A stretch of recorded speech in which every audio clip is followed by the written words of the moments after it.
And without further ado, I would love to introduce our next speaker. He has been an entrepreneur since he was 10 years old. CEO of PHP Agency, one of the fastest growing companies in the financial marketplace. He has a popular YouTube channel called Valuetainment. And if you haven't subscribed already, I think you should, because it is the best channel for entrepreneurs on YouTube, with more than 900,000 subscribers. We got to get that 1 million. He's passionate about shaping the next generation of leaders and sharing his knowledge through social media platform. Please welcome Patrick Bet-David. Most people only pay attention to the final product of a successful entrepreneur. They say things like, I can never be like them, or they got lucky. What most don't see is what they've overcome. Today we're down in Dallas, Texas, to meet the hugely successful author and entrepreneur, Patrick Bet-David. As a young boy, Patrick Bet-David immigrated to the United States from war-torn Iran, served in the U.S. Army's 101st Airborne Unit, and soon set off on a one-man mission to save the insurance industry from self-destruction. A true industry disruptor.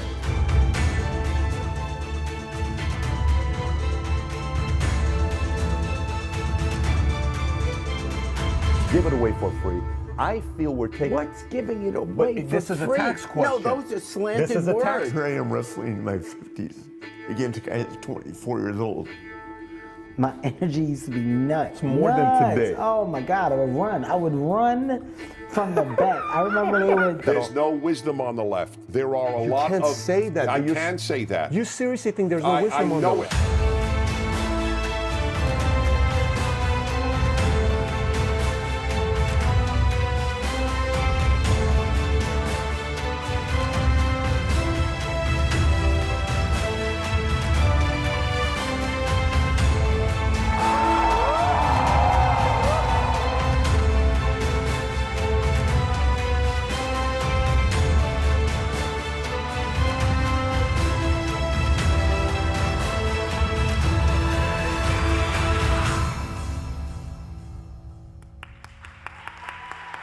The one that is most famous is... One time for the underdog. You got the world on your team. Even if that ain't what it seems. It's one time for the underdog. One time for the nigga with a dollar and a drink. All right. So you know what I like about listening to... By the way, how many guys think Ty's going to marry a Kardashian? Who thinks Ty's definitely marrying a Kardashian, right? I see Ty being the guy that the way he would flirt with girls are like, if he would talk dirty to his woman, he would just use like big words in a bedroom, like cognitive bias. Oh my gosh, right? He's just a different kind of a wiring. He talked about what? Cocaine. What a great meeting. We talked cocaine already. Psychopath, phenomenal stuff. But you gotta love the way he teaches. Don't we wish we had, professors in high school and college that taught like Ty does, 50 different subjects in 1 hour? How exciting was that, what he did earlier, right? Let's give him a round of applause. The guys in the back. Okay, do I have a clicker? Yes. Okay, by the way, we are about, how far are we from Echo Park? Who knows where Echo Park is? How far is Echo Park here? 3 miles? 4 miles? Something like that. So I grew up in Glendale, California. I live in Dallas now. But when I was 14 years old, I was invited to this basketball league. It was called the New Century Basketball Association. It was all the troubled teenagers locally. And we played basketball with, anyone knows Mara Salvatrucha? Anybody knows 18th Street? Anybody knows Tunerville, Black Diamonds, Blood, Crips, Armenian, Power? Those are the guys I played basketball with. And one day, we had a massive, massive shooting at the game. Terrible. Helicopters, cops, all that stuff. It was 3 miles away from here, Echo Park. So this is kind of where I grew up in, LA. For some of you, who has no idea who I am? This is so great. Who has no idea who I am? Anybody have no clue who I am? Okay, some of you in the small community do. Some of you guys don't. Okay. So let me share with you a little bit of my background. If we got the PowerPoint up so I can show a couple pictures with you, you can get a little bit of a feel where we're at. My responsibility on my talk today is systems. I got the boring topic of systems. Anybody want to learn about systems today? Yes? A little bit? Okay, we can motivate, but you got to learn systems to scale your business. So my background, how I got into this business. as an entrepreneur. Born and raised in Iran. I lived in Iran for 10 years. Right after living in Iran, we moved to Germany. I lived at a refugee camp in Germany for 2 years. And then from Germany, moved out here to Glendale, California. I went to school here. This is one of my report cards, the only one I could find. This is what year, by the way? 1995. Average, possible failure, average. I mean, not even one is a B in my class. I had a 1.8 GPA in high school. Didn't do too well. This is me right after high school joining the military. Anybody was in the military here? Any Army, Marines, anybody? Okay, thank you for your service. What was your MOS, by the way? Who else? What was that? Really? I was a 63 Bravo. Do you know what's a 63 Bravo? It's a Hummer mechanic. You know why I became a Hummer mechanic? I got a 31 on my ASVAB score. Anybody got a higher ASVAB than 31? Who got a higher ASVAB than 31? Okay, who remembers taking their SAT score? Raise your hand if you took your SAT score. What was your SAT? What was your score on SAT? Come on, give me the truth. Don't downplay it. 0. You never took it. I got an 880 on my SAT. Okay, so this is the guy. I didn't read books. I've never taken English 101 ever. Everything to me was ESL. I've never, ever taken regular like English 101. It was always English as a second language. So I joined the Army. When I got out of the Army, I wanted to kind of go into bodybuilding. This is what I did. I worked at Bally. So I thought I was going to be the Middle Eastern Arnold Schwarzenegger is who I was going to be. And I was going to go and pose, and someone's going to find me in Hollywood, and I'm going to marry a Kennedy and one day run for governor, all this stuff. And it didn't work out that way. So I met a girl at Venice Beach, though, with that body. And she worked at Morgan Stanley Dean Witter. She was all the Lakers' advisor. And we would always go out. She would always come with these nice cars. And I would ask her, I said, so how did you make your money? She said, I'm an advisor at Morgan Stanley Dean Witter. I said, how do I get a job at Morgan Stanley Dean Witter? And she said, well, you got to have a degree. I said, what school did you go to? She said, I went to UCLA. I said, I'm not going to school. So, well, you got to go to school. I said, I'm not going to school. So they're not going to hire you. So I said, okay, here's what I'm going to do. I took my resume back. Who remembers when we used to fax things? Anybody remembers fax back in the days? So I took my resume. I faxed my resume to 100 different companies, Morgan, Merrill, Goldman, all these other places. And on the cover of my resume, I put a cover letter that had the best joke on it. And it said on the bottom of the joke, if this joke makes you laugh, that's exactly how my clients are going to feel if they do business with me. They're going to love me. If you want someone like this part of your team, give me a call. Nothing, by the way, on my resume was Bob's Big Boy. Who knows Bob's Big Boy off of Glen Oaks? Anybody's been to the Bob's Big Boy? That's where I work. That's where I work. Anybody knows the Burger King off of Central, right off the Freeway 101 in Glendale? That's where I work. That's the Burger King. Haagen-Dazs in Glendale. I worked at the Haagen-Dazs down the street in Glendale. So I put this resume, I get 30 calls back, 15 offers. Eventually I start working at Morgan Stanley Dean Witter. This is me. By the way, this girl right here, she got 1560 in SAT score in 1996. We're at our job interview. They're hiring one person. It's me or Solmaz Rashidi, okay? We're sitting there, and the guy says, Dave Kirby, one of you will get the job. I said, okay, great. So he says, Sol, why don't you go first? So she goes first.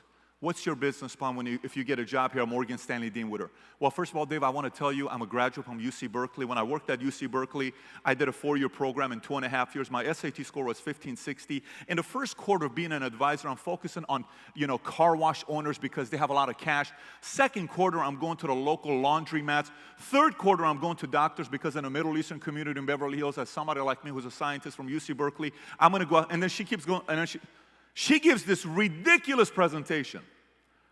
And then Dave says, so Patrick, how about yourself? What are you going to be doing? I'm sitting, I'm like, I believe in the 3-foot rule. I'm going to talk to people, and I'm going to make phone calls. I have no business plan. He says, seriously? I said, the only thing I can tell you is very few people work as hard as I do. So if she's a hard worker, great. But if she's not, I work very hard. So the guy gives us the job, 2 jobs he gives us, but he says one caveat. He says, you guys have to share a cubicle together. And that thing, what you don't see is, it's one computer here, okay? Only one screen. So she says to me, Pat, let's face it, you and I both know you got lucky with this job, and you're going to get fired. Let me use the screen. I'll teach you a little bit. You're probably not even going to pass your Series 7 anyways. I'll help you out a little bit. That's what she tells me, by the way, right? So anyway, so that's how my career gets started there, Morgan Stanley. Then I meet this guy. Anybody knows who this guy is? Who is this guy? Anyone knows what his name is? What is his name? Anybody knows who he is? Most of you don't. His name is George Will. So George Will was an advisor to different presidents. And one day in 2008, for me, I was trying to find myself. My temper was very bad in 2008. I was trying to kind of figure out what I wanted to do next. Long story short, I get invited to a meeting at Miramar Hotel. I get a chance to meet this guy, and I ask him, I said, so what do you think I should be focused on? He says, why don't you study why so many immigrants come to America? Why is it that America has 41 million immigrants? Number 2 country is Russia with 11 million. If America's so bad, why are 41 million people coming to America? Why isn't anybody saying, let's go to Russia? How come you've never heard of the Russian dream? Why don't people call it the Chinese dream? Why is it not called the Iranian dream? Why is it not called the Brazilian dream? The only dream you hear about is what? The American dream. Why don't you start studying that? So I got into studying, and that's when capitalism got a hold of me. And then obviously the rest is history. So I have an outcome with you here today. It's very easy.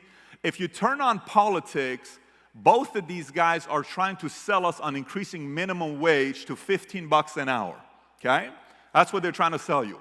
Albert, Syl, Cardone, Brad, everybody else that's here, Ty that spoke, no one here is trying to increase your minimum wage to $15 an hour. Everybody in this room is trying to increase your minimum wage to $1 million your income. That's the outcome. Because if you learn how to make that kind of money, guess who you need? You think you need the government, so you need anybody's help? Nobody's help. So the purpose of meetings like this that happens is to teach people to say, we don't need any of these guys. By the way, anyone knows how Fox, CNN, and MSNBC makes money? No, but how do they make money? How do they make money? Here's how they make money. It's very easy. Listen, if these guys hate these guys and they hate these guys, they make money. Very easy. MSNBC, Fox, and CNN makes money by dividing America. It's that easy. It's very simple. Let me simplify it for you what I mean by this. Listen, it's very simple. It's like anybody, what was the biggest fight ever promoted in America? Ever promoted? What was it? Mayweather, Conor McGregor. We thought they really hated each other. They had no problems with each other. Mayweather makes $288 million in a day, right? And you know what? Conor made $104, $108 million in a day. CNN, Fox News, MSNBC is the ones making money. And all they do is divide everybody against each other. Republicans hate Democrats, Democrats hate Republicans. Let's go watch the news and see what happened today. Boom, all of a sudden, Geico commercial comes up. Right, so you can't fall for this stuff. Our goal here is by teaching you about entrepreneurship, business, so you can go out there and do what you want to do for yourself. So having said that, let's get right into it. Listen, thought. Everything about meetings like this is perspective. Your perspective is changing. You're not thinking the same way. You tell yourself, oh, I never thought about that way before. I can't believe that guy thinks that way. Oh, that was interesting. I don't know why he thinks that way. Oh my gosh, that guy said this and this guy said this. I grew up in a family. My mother's side, everybody was a communist. Anybody knows what communists believe in? They believe rich people are bad people. Okay. My father's side, they believed in imperialism. Anybody knows what imperialists believe in? They believe poor people are lazy. So let me say this again. Communism believes what? Rich people are greedy. Imperialism believes poor people are lazy. Guess what happened to my mom and dad after 2 years? They got a divorce. They got remarried, I was born. And then they got a divorce 20 years later. And then after they got a divorce 20 years later, it was permanent. If these guys were in the same room together, a man in Germany would be resurrected to start World War III.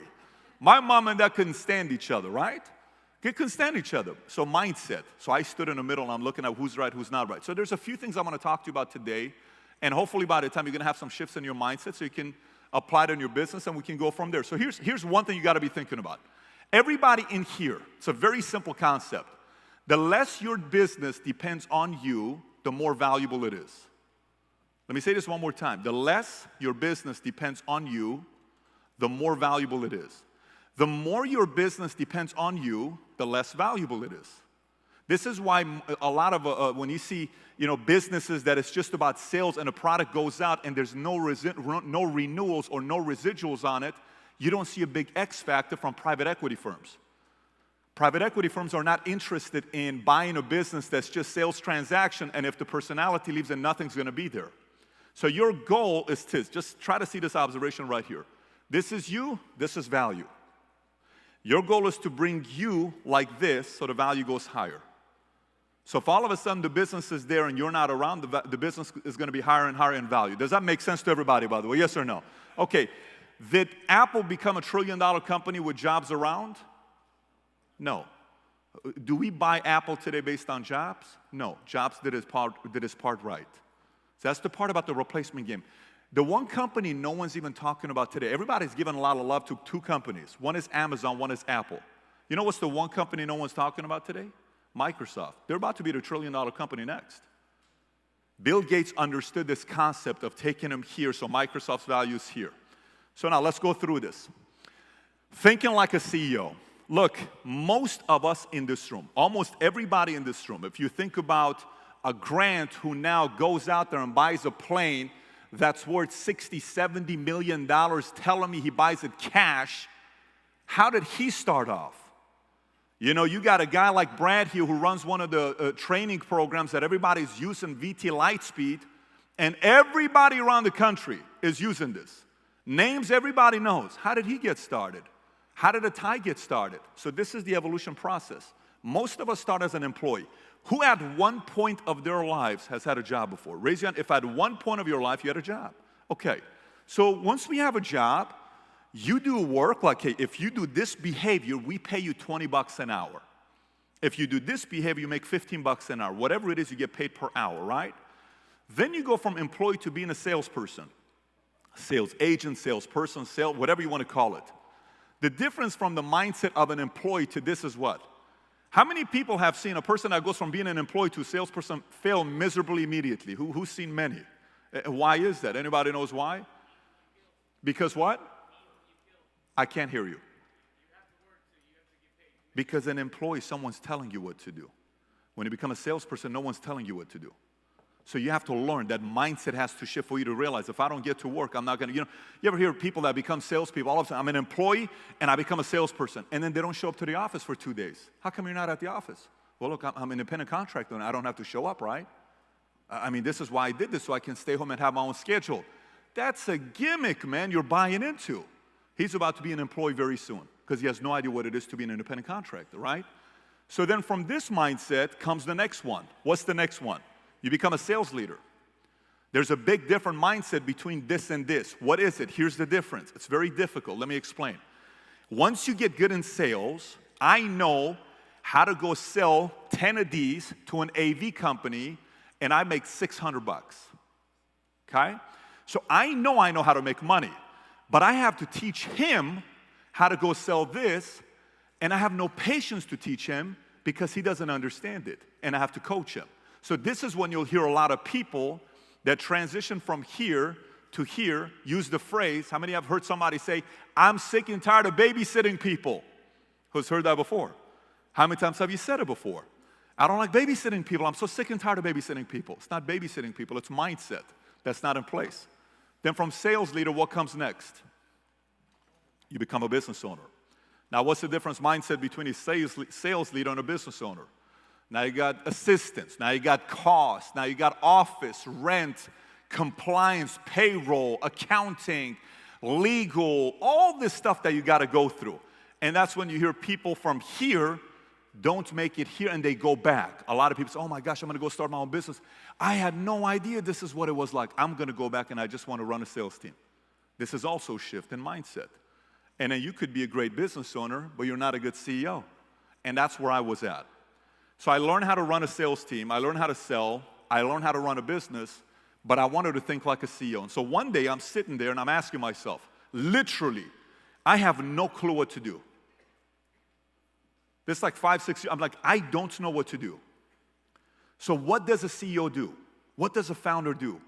What's supposed to be my day-to-day? And I became obsessed about figuring out a formula that tells me, the CEO, what I need to do to maximize my time. I can do 50 different behaviors, but which ones give me the highest amount of revenue and increase the value of the company? So that's when this formula came about of linear versus exponential growth. How many people here have somebody that works for them 70, 80 hours a week, but their income is absolutely flat? Let me say this one more time. Who has somebody here that works very hard? Even somebody in the room. Anybody you know that works very hard. You tell yourself, Pat, I work 60, 70, 80 hours every single week, but my business hasn't grown for 2 years. Does anybody know anybody like that? And it's very frustrating, right? What happens when you go through it? You start really telling yourself, this thing doesn't work. Business isn't for me. I just don't know what people are talking about, right? I mean, what am I doing? This is the difference. A lot of the focus that person's putting in is here and not here. This expands, this doesn't. So what's the difference? Let's talk about the 4 areas of focus. So linear, exponential. I'm going to spend the rest of the time talking here, and then I got the last point I'll make to you, and I think tonight there's going to be a Q&A before we get on our flight tonight to go to Dallas. I got a midnight flight to Dallas, so we'll take off after the Q&A. But let's talk about this here. Linear, exponential. Okay, linear. Operating system. What's operating system? What is operations? Can anybody tell me what operations means? Like, what is operations in a business?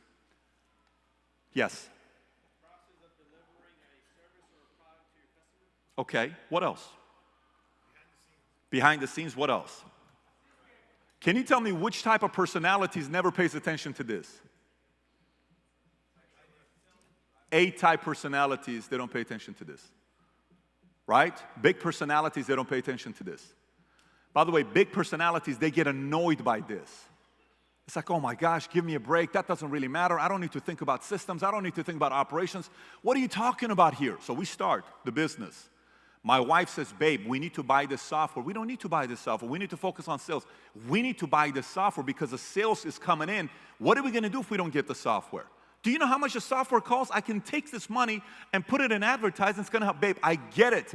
But we are going nuts here. You need 6 people to process 10 pieces of business. If we buy this software for $500,000, you need 1 person. And it's going to process 50 pieces of business. Why are we putting ourselves through this? So you have to hire more employees. Let's get this software. I still don't get it. Let me do the math. Here's what we're looking at. If you got 6 employees at 50 grand, that's $300,000. This is the limit we have. If you want to go higher, you need 12 employees, $600,000, 24 employees, 1 point. Do you want to increase your payroll? No. Then let's buy the software. That's operations. So then we bought the software. Then everything was clicking. Tick, tick, tick, tick, tick, tick, tick, tick, tick, tick, tick, tick, tick, tick, tick, tick. So this is more like, hey, I get a loan. From the loan, it goes to escrow. From escrow goes to, give me some of the processes. Escrow goes into title appraisal, all these things you're going through. That's operations. It's boring.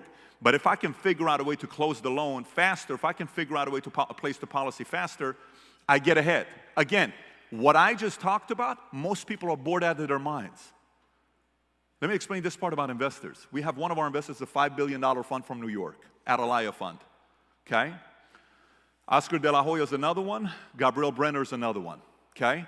Here's how investors look at you. They first look at you, they say, wow, he's so impressive. Then they give you money based on this. They don't give you money based on your personality. They give you money once they see this. So all the A-type personality, the excited, big, machismo, all those guys, if you don't pay attention to this, forget about valuation.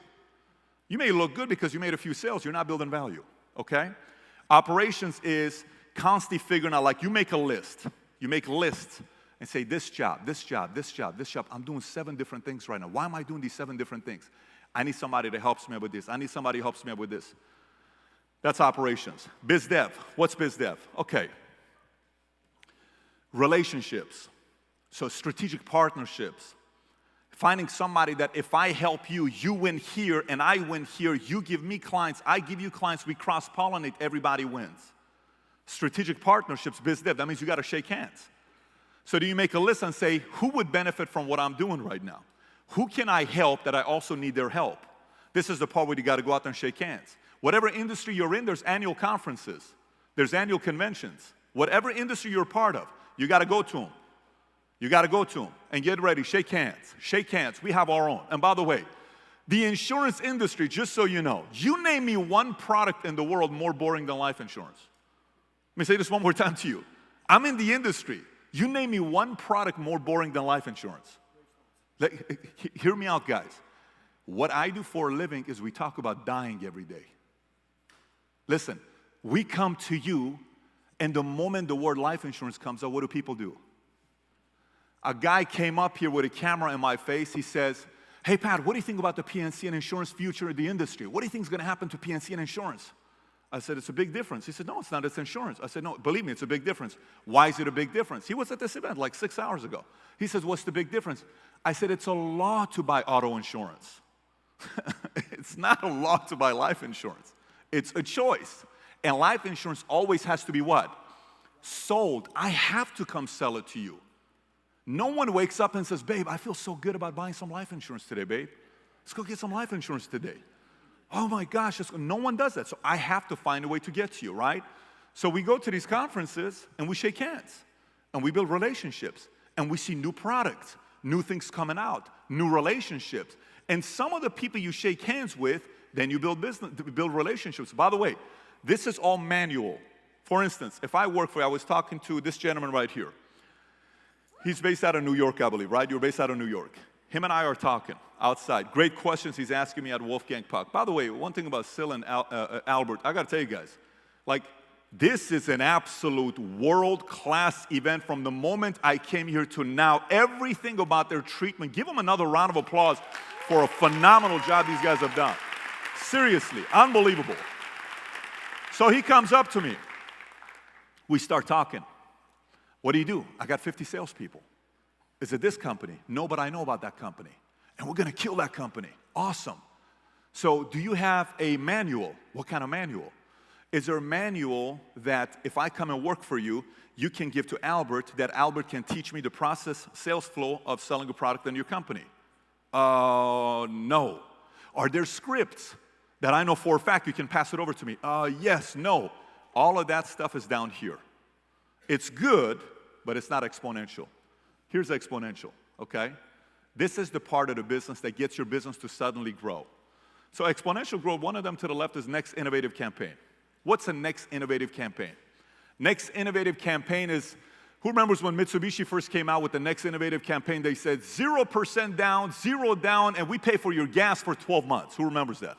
Anybody remembers that? Gas for 12 months. You know what I said? Here's what I said. Brilliant. Because everybody on TV was talking about gas prices are $5.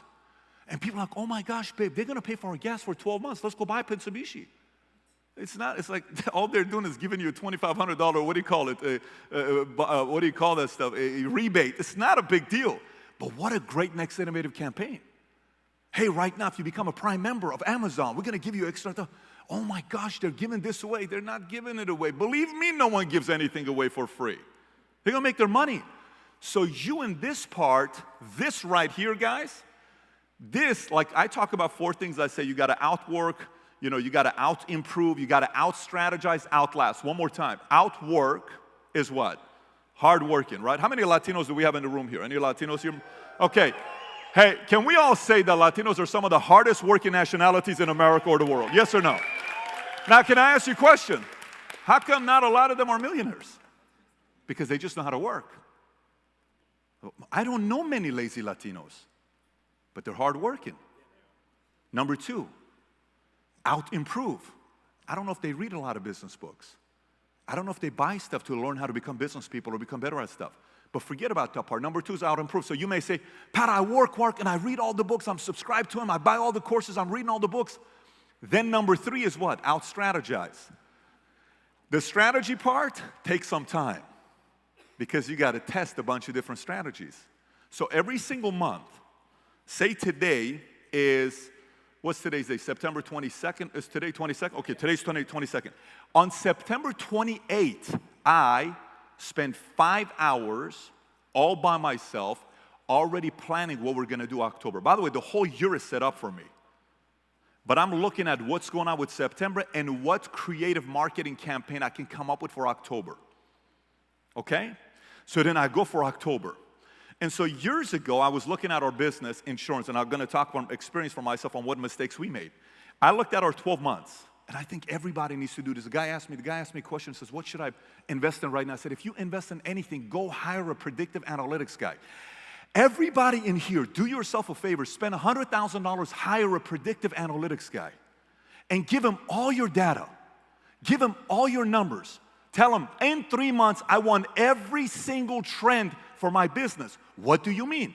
I want to see everything. How specific? So I pulled it out. And I pulled out January through December, and I wanted to see what were the two, lowest months that we had, and he started pulling it out. Well, you have bad Decembers, and then you have bad January, bad February, you have bad June, July, August. June, July, August, 3 months. So 6 months out of 12 months for us was bad. Why is that? Oh, because we go on such a competitive run, March, April, May, that on June, July, August, our guys get bored during summertime because this CEO doesn't know what it is to be a CEO because he doesn't put a next innovative campaign in summer because he thinks we already came off a run, so leave him alone, and summer drops off, and it's flat. We're not doing this. We shifted. From the moment my entire emphasis became here, guys, I'll give you a basic number. We sell life insurance. It's boring. I'm not here to recruit any insurance agents. Our system does it for us. 2 years ago, we sold in July 500 insurance policies, 600 insurance policies in July 2016. Last July of 17, we sold 1,800 policies in 1 month. Last July of 2018, this is 2 months ago, we sold 4,773 life insurance policies in 1 month. The most difficult product to sell in America is life insurance. We sold 4,773. 13 quarters in a row, we've sold more insurance policies than prior quarter. 13 quarters, that's 3 years and 3 months in a row that we've sold more. You know why? Here's why. For the first 5 years of being a CEO, I didn't spend a lot of time here. Now, I put hours on top of hours on top of hours here. I think sometimes people like social media, why did you take valuetainment off? Why did you take a break? Because I wasn't strategizing. I'm like, what the hell am I doing valuetainment? I'm not freaking creating content for entertaining who? No. Break. Came off. Investors. Business. What are we doing? 3 months. No valuetainment content. Then what are we going to do? I got a wife. I got 3 kids. They're younger, 6, 4, 2. There's 2 boys. I didn't see a lot of my dad. I'd like to see these kids. The older one needs daddy. The middle one looks like the Incredible Hulk. The guy's like all muscular, like he's an athlete guy. The daughter, she's so pretty like her mom. I got to be around her to protect her from the boys because I remember what kind of a boy I was, right? So I'm like, I got all these kids here. Man, what am I going to be doing? So I spent 3 months. Every single aspect of my life became a strategy. Everything. Why am I lifting weights? It used to be for the girls. Who cares about the girls today? I'm working out for a completely different reason. I want stamina. I want energy. I need energy for family, kids, business, life, crusade, cause. What I want to do with my future, my life. I've given 20 years to the insurance industry. The next 20 years I want to give to a different industry. And the next 20 years I want to give to a different industry. God willing, if I'm going to be wrong, but I took the time. Listen, I know a lot of people get up and they say, oh, look at this. This is the most powerful tool. And look at it.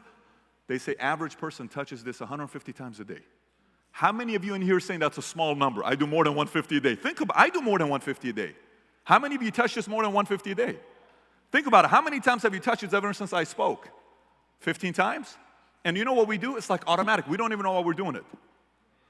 Yeah, okay. You're talking to people 3 times already. Guys, this is one of the reasons why we don't have a lot of strategies in place. Turn it off for Sunday. Don't touch it. Grab a paper, pen, board, write up. Every aspect, strategies. Write up, okay? So now, thank you. Next, after this, by the way, this is great, but this is continuous. Meaning, this whole saying about, the way they sell the dream. By the way, can somebody give me the time? Because I have no clue what I'm doing with time. If you can just tell me where I'm at. Which means how much do I have? 30 minutes or? I don't know. Okay, all right, sounds good. So, but give me a timeline so I can, 30 minutes, 30. Okay, all good. So you ever hear this saying? It drives me insane when speakers say this. Imagine one day you make money and the money comes in and you're relaxing by the water and you're drinking and the waves are hitting and your girl's next to you and you're listening to Sade, Cherish the Day, and you have money coming in forever, stress-free, and your kids are amazing kids. They're full of shit, is what they're telling you. This is never stopping. You know how long you need to strategize? The rest of your life. Well, my dad strategizes for his grandkids. I'm planning on strategizing for the rest of my life. This is not a one-time thing. This is forever. Businesses that continuously grow, they do this forever. Now let's talk about the last one here. Here's the last one. So 2.5 years ago, I talked to Grant. First time. I think it was something like that. We're in Miami. And I see how he talks to Jared. And he's tough on Jared. Right? It's like, boom. Like, wow. You know what Jared does? Let me tell you what Jared does. He makes this kind of, he told me the money. I'm not going to say the number he said. Do you know how much of it he saves? He's broke because I make him put all the money aside because he gives it to me. And he does this with his money. And then just earlier, I'm talking about his pilot. And I'm talking to his pilot over there. Real nice guy, good-looking, pretty boy guy, right? Same way. Boom. What do you think it is? Anybody who's working close to him, this is what's happening. His focus is here. Whether he knows it or not, this is what he's doing. It's leadership development. What do you think Bill Gates did? It's all leadership development. What do you think Popovich does? You ever seen Popovich's eyes? He looks pissed off half the time. Have you seen Bill Belichick's eyes? Do you see what Bill Belichick looks like? He was a defensive coordinator for the Giants working with LT, working under Bill Parcells. This guy's like, you guys have no clue who I am. I'm just a freaking, this defensive coordinator. Watch till you see who I become. I'm going to become one of the best coaches of all time. Hey, why don't you smile? For what? I only have 5 Super Bowls. Can you just smile one time? No. Like, what is wrong with this freaking guy, right? But he's developing leaders. I had a good friend of mine, Chris Hayes. He played under him. He played under Herm Edwards. He played under him, and he played on the guy from Packers. What was his name? Mike Holmgren? Am I saying it right or no? Did I pronounce it right? Okay, these guys. I said, so tell me how it was for everybody.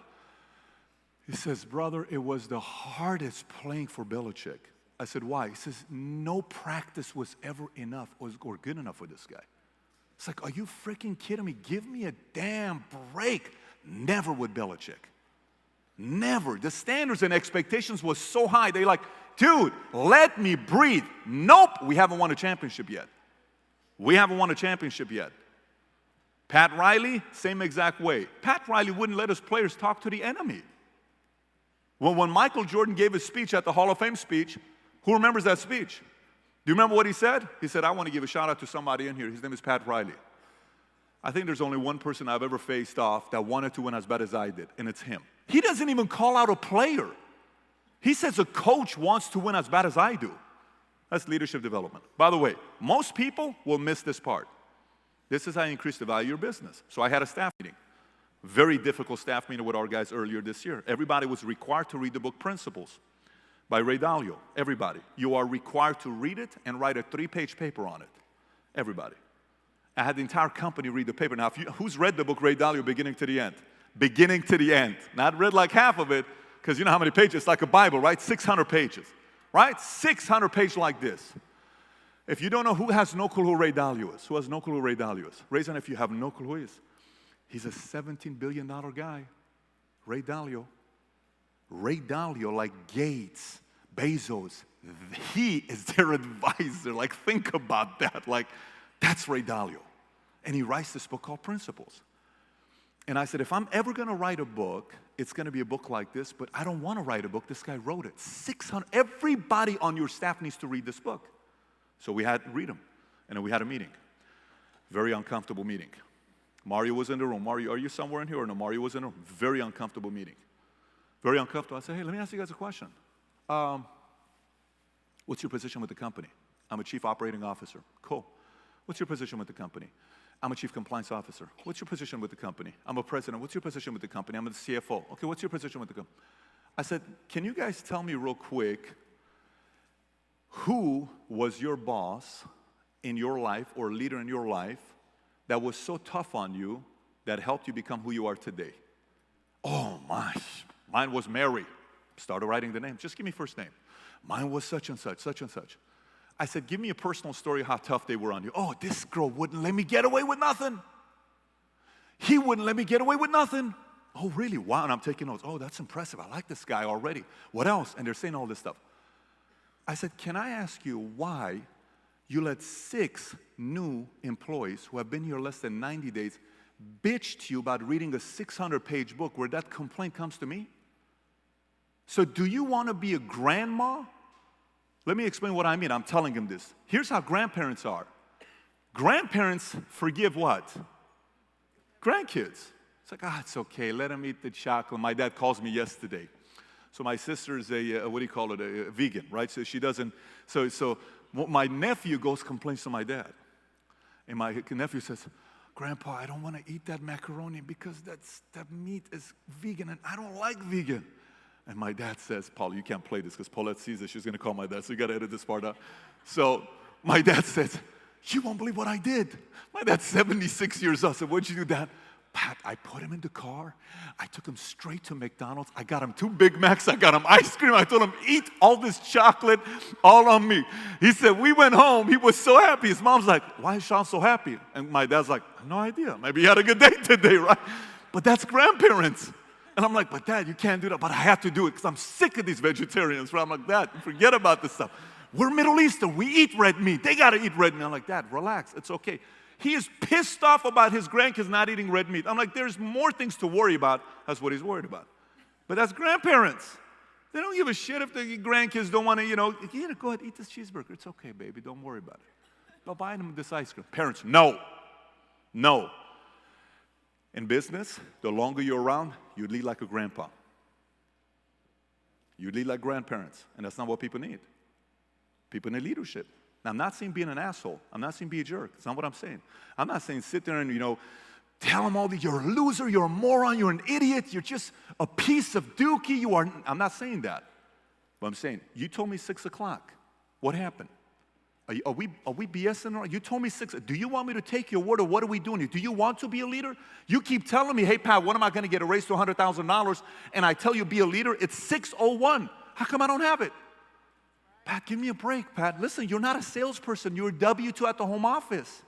If you're a salesperson, you don't have to do it because I don't have to fire you. But I don't have to pay you hourly. I'm paying you a damn salary. You got to come through. Okay, I will. These things that you do. So how do you improve this area? So I'll give you guys a basic thing I did in March of 2008. Take a sheet of paper and ask yourself. By the way, scream out, what's the one thing your father or your mother taught you and told you over and over and over again? Let me tell you what mine was. Here's what my dad said. Never be afraid of the truth. Never be afraid of the truth. Always tell the truth. That's what my dad would always say. He's probably said that to me 5,000 times. What is that one thing your dad or your mom told you a million times? What is it? Say it. Save your money. What else is it? Okay, what else? What else? Don't talk to strangers. Okay, all this other stuff. All right. You ready?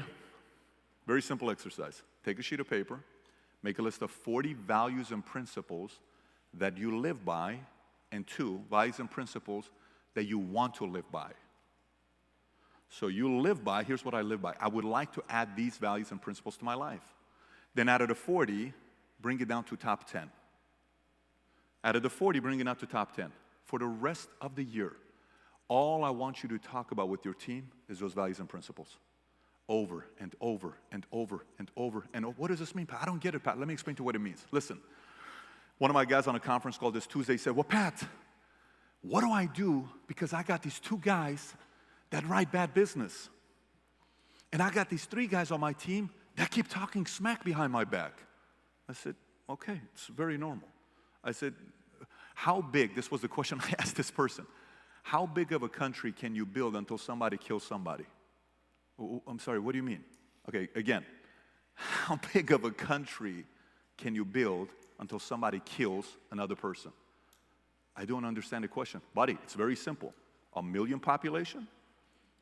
100,000? 10,000? How many people? One guy said, I think by the time we get to 1,000, someone's killing somebody. Okay, there you have it. I said, now let me ask you a question.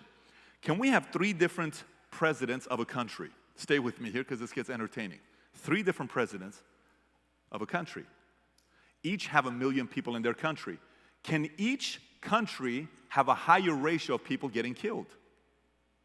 What's the answer? Yes. Based on what, though? You know based on what? Based on values and principles that are taught from the top to the community. So from the top, the values and principles are taught, love one another, help your neighbor, all this other stuff, that gets passed down. We're not going to get 100% of people, but it's going to get passed down. Sometimes I talk about values and principles. People say, who cares about talking about values and principles? Are you kidding me? All that stuff gets passed down. This is all leadership development. Wow, leadership development, you know, I like to talk to my group. Nope, leadership development isn't group. Leadership development isn't group. The best kind of people you build is all one-on-one. All one-on-one.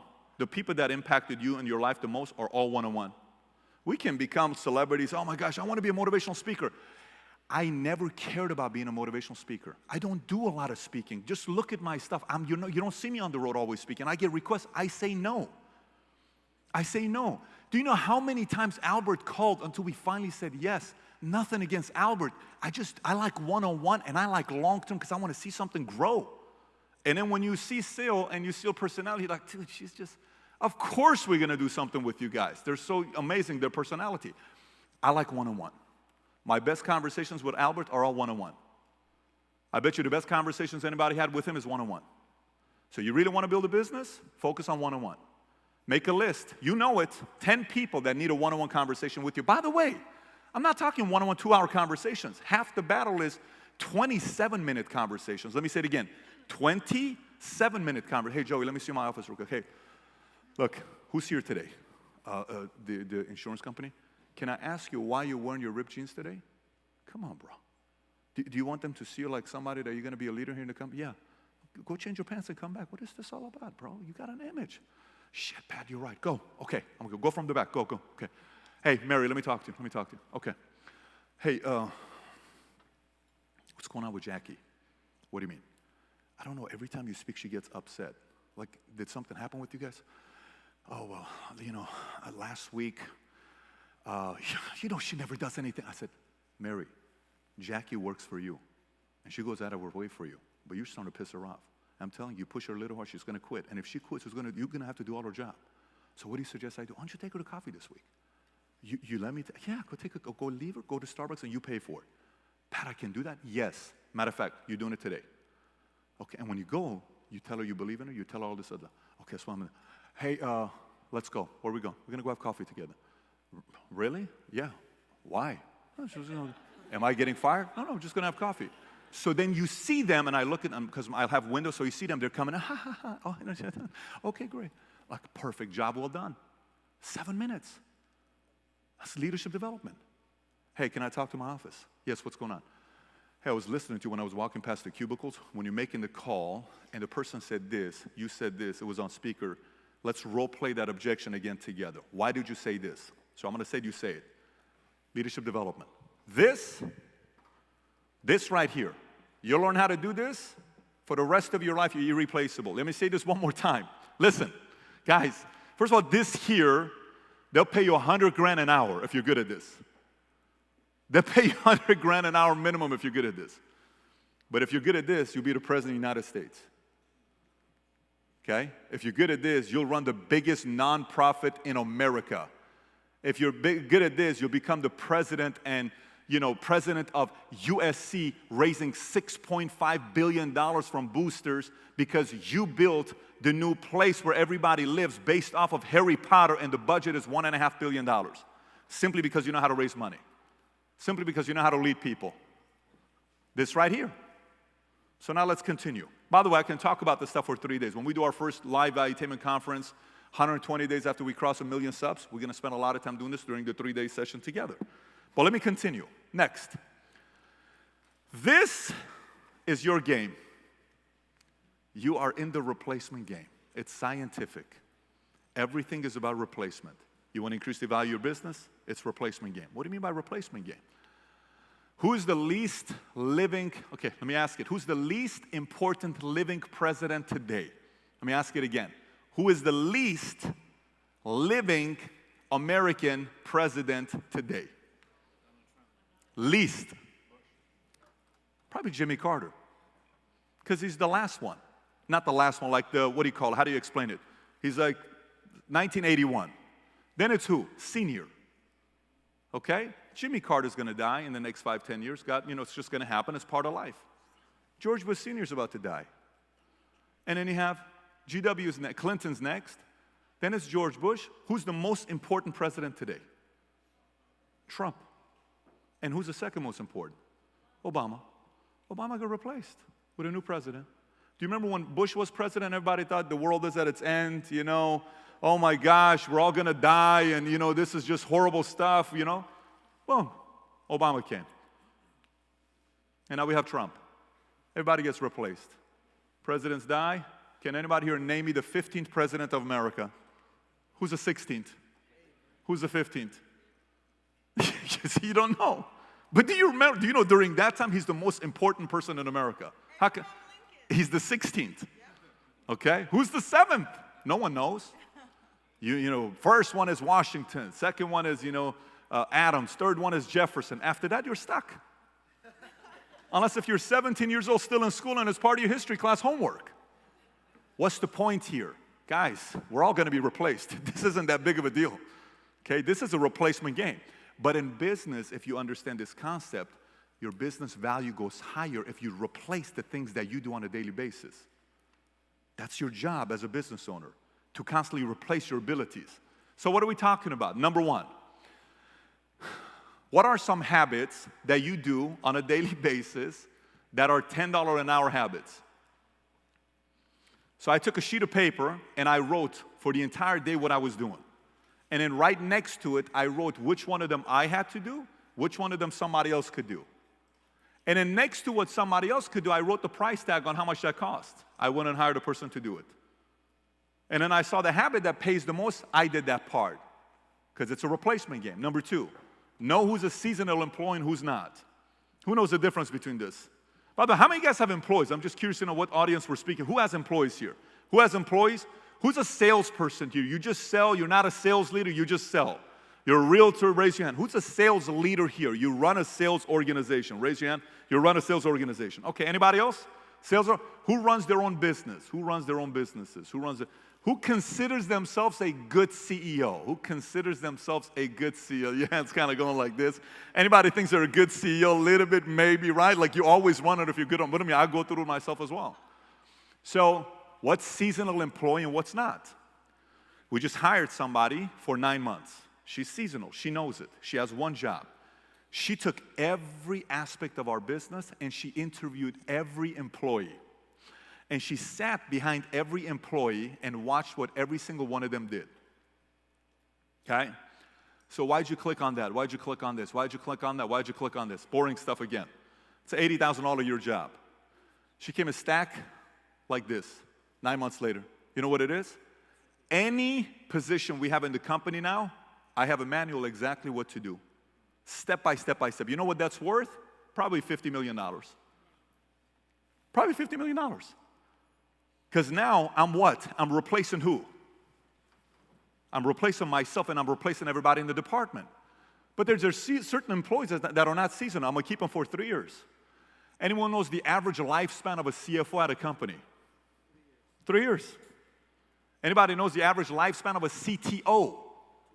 18 months to 24 months. So you hire a CTO, they leave you, people's hearts broken. I lost my CTO. How long was he with you? 2 years. No, that's the contract. They're supposed to leave you. Yeah, I lost my CFO. Listen, guys, this is what CFOs do. It's very easy. CFOs do this. They come to you, you give them $200,000 a year and 1% of your company. They clean your stuff, they help you out, prepare you to go be bought by PE or go public. Then 3 years later, they leave you, they're vested, they have 1%. If your company sells for $200 million, they get what? $2 million. Thank you, it was awesome. Next. I do the same thing for you. Next. I do the same thing for you. That's seasonal. So you don't get offended when somebody leaves you. Okay, let's continue. Third one. Know the difference between replacing sales leaders and employees. Again, this is lifespan. It's a big difference when it's salespeople versus employees, because salespeople can have a longer lifespan with you, where employees don't. Fourth one. Know who can maintain culture and add their own twist to it.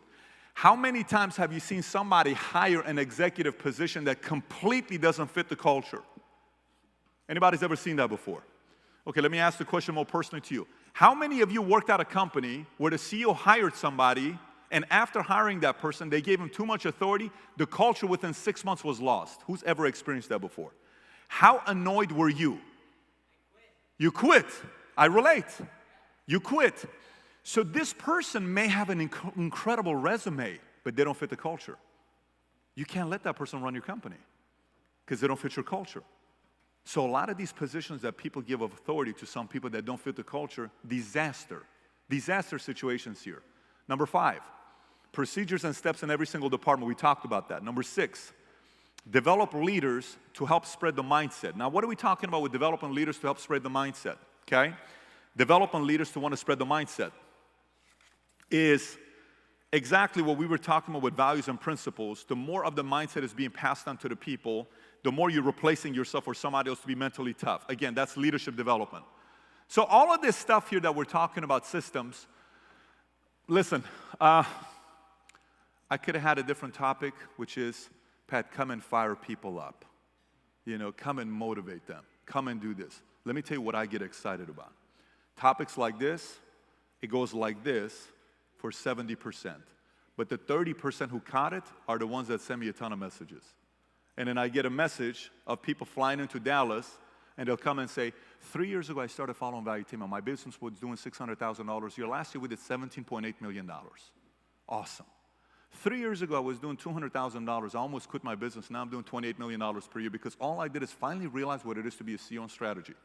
The right person embracing these concepts, the rest is history for you. So let me finish out with 2 questions for you to be thinking about before we wrap up. Number 1, who do you want to be? You know, this is one of the strangest questions very few people have the answer to. Who do you want to be? Albert comes up to me. Hey, Pat, you know, this is what we're doing. We're building this. And I said, Albert Syl, who do you want to be? I don't know if I understand the question. Who do you want to be? Do you want to be a celebrity? Do you want to be a speaker? Do you want to run a sales team where you just take sales every single month and you're making commissions? Or do you want to build a business that one day somebody cuts a check to you for $1 billion? Who do you want to be? I don't know. I don't know who I want to be. I said, well, let's talk about it. So we started, and he says, I want to build a company that's going to be $1 billion. Perfect. That's exciting. Then we started talking about company names and branding and strategies and hiring and systems and protocols. And you see his eyes go like this. And I tell myself, anybody weird enough to have their eyes go like this for a system, you are definitely weird, but I'll talk to you. Because most people, you go systems, they go like this. Ready? You want me to do it? That's cool, Pat. That's amazing. I saw so many people yawning. Because systems are boring, guys. This is boring stuff, but it creates wealth. So who do you want to be? You're in this room here. Some of you guys are like, I'm a pretty good salesperson. Do I want to be a sales leader? I'm a pretty good sales leader. Do I want to be a business owner? I'm a pretty good business owner. Do I really want to be known as a great CEO by others one day, not by myself? You know you're a great CEO when other people say you're a great CEO, not when you say it. Everybody can go up and say, I'm King Kong. No, other people say it, you're a great CEO. You say it, it's irrelevant. It's good you got confidence, but no one cares, right? Other people say maybe you are doing something right. So who do you want to be? You're at this event. You heard so many different speakers. You know what's one of the best things about the lineup that he's put? Everybody's personality is different. You heard Ty, how he does it? Yeah, so, you know, I was at this woman here. You know, she curses a lot. Bitch, come. But, you know, cocaine was, and so the psychopath. Men are more psychopaths. Women, I think, is strange. So there's this bias cognitive. And some people say, I relate to him. I like his style. And some people say, dude, that guy pisses me off. And Eve Cardone comes up, yeah, pa pa pa pa pa pa pa pa pa pa pa pa pa pa pa. Dude, I like that guy's freaking fired up. He's sick, right? And then Brad Lee comes up, you know, like, hey, so here's what we're doing. You know, Brad Lee, the good-looking, suave, model-looking guy comes up, and he does his thing. And then Tim Grover comes up, you learn one word, the F word. It's game over, right? You're going to learn how to use the F-bomb 24/7. But here's the point. The only question you are responsible for answering leaving an event like this is this right here. It's the only one. Who do you want to be? Guys, the moment I got clear about this, nobody could get in my way. Nobody could get in my way. And by the way, mine shifted like this. My dad had his 13th heart attack. I went to UCLA Medical Center. Off to 5. Anybody knows off to 5 here at UCLA Medical Center? I'm off to 5. I go upstairs to the hospital, and they're treating him like dirt. And I lose it. I'm like, you guys better take care of my dad, and you guys better do this, and you guys better do that. And 22 years, I lose it, 23 years old. Completely lost it. Throwing stuff around, they're bringing security, escorting me out of the hospital, and I'm just lashing out at them. It's my dad. You don't do anything to my dad. It's like you crossed the line there. And the one person says this to me. Hey, listen, if you had money, you could get better insurance and get better doctors to take care of your dad. But you didn't pay for this. Government's paying for this. This is called public health insurance. Oof, fuse. He's right. I went in the car downstairs. In my Ford Focus at the time, I had lost everything, 49,000, nothing was going right. But my girlfriend left me, we were about to get married, 49, everything is bad. I'm in my car, okay? Tears. 30 minutes, I'm crying like a little baby, okay? 30 minutes. Some of you guys brag about going to clubs Thursday, ladies' night, Friday, Saturday, Sunday. I was so committed, Tuesday through Sunday. You know you're hardcore party if you go to clubs on Tuesday night. Thursday night is a given. Sunday, if you're half committed. Tuesday, you're fully committed. I was fully committed. I'd go to Vegas 26 times a year. What club you want me to go to? Pimps and Hoes? You want to go to Dre's? Where do you want to go? I was at all those clubs. You know, all this stuff. This is all we did. I was permanently banned from Dublin's because of something that happened. I could never go back to Dublin's. 22 years old. Who knows Dublin's? Anybody knows Dublin's? I can never go to Dublin's again. I was permanently banned.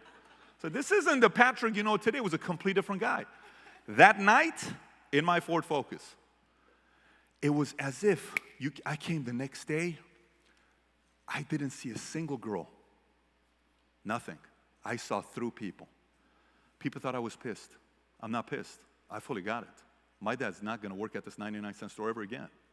The Bet-David family, all these people that would say Bet-David family, oh, divorce, Middle Eastern, mom and dad got a divorce. Poor Bet-David, he's probably going to be a bad kid. I hear he had a 1.8 GPA. He's hanging out with gangsters, and he went to the army because that's the only savior he had. I said to my family, I said, let me simplify something for you guys. Listen. I said, the world's going to know this last name. I know the pain we went through.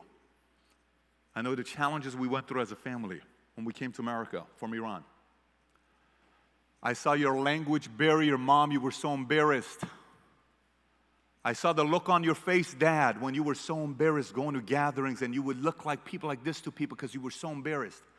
I said, you're going to be so proud of your last name. You're going to be so proud you came to America.